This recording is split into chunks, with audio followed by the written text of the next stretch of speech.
আসসালামু আলাইকুম প্রিয় বন্ধুগণ।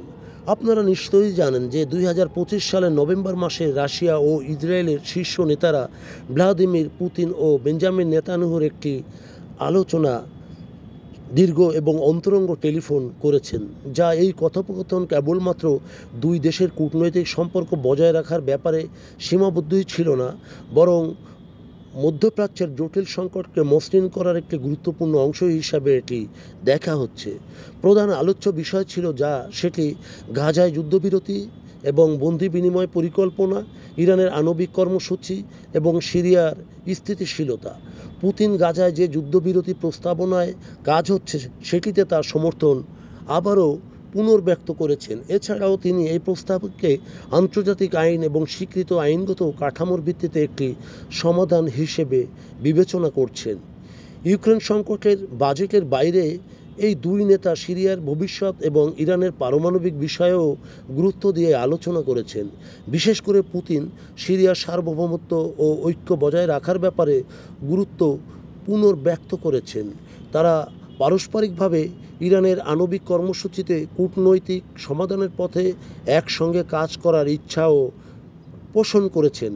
আরেক দৃষ্টিকোণ থেকে নেতানিয়াহু ও পুতিনকে একে অপরকে স্মরণ করেছিলেন মুক্তি প্রসঙ্গ এবং ঐতিহাসিক বার্তা দিয়েও তাদের মধ্যে যে ফোনালাপের সময় যে দুর্দান্তভাবে একটি জয়ের দিন ছিল, সেটি ভিক্টোরি ডে, দ্বিতীয় বিশ্বযুদ্ধের সময় নাৎসি জার্মানির পরাজয়ের সেই স্মরণে উভয় নেতা আন্তরিকভাবে শুভেচ্ছা বিনিময় করেছেন।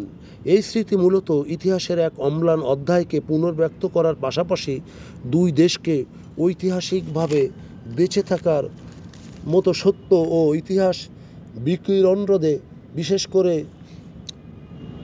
খারাপ বা বিপর্যস্ত ইতিহাস রচনার ক্ষেত্রে এটি সচেতনতা ও গুরুত্ব প্রদান করেছে।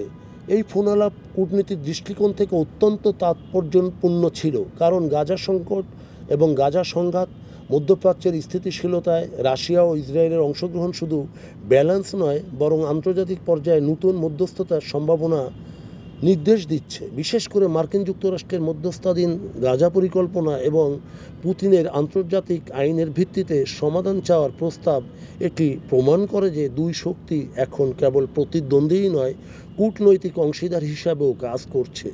এভাবে এই ফোন আলাপ কেবল কষাগ্রস্ত উত্তপ্ত আলোচনার এক দৃষ্টান্তই নয়, এটি মধ্যপ্রাচ্যের ভবিষ্যৎ কূটনীতির সম্ভাবনার এক নতুন অধ্যায়।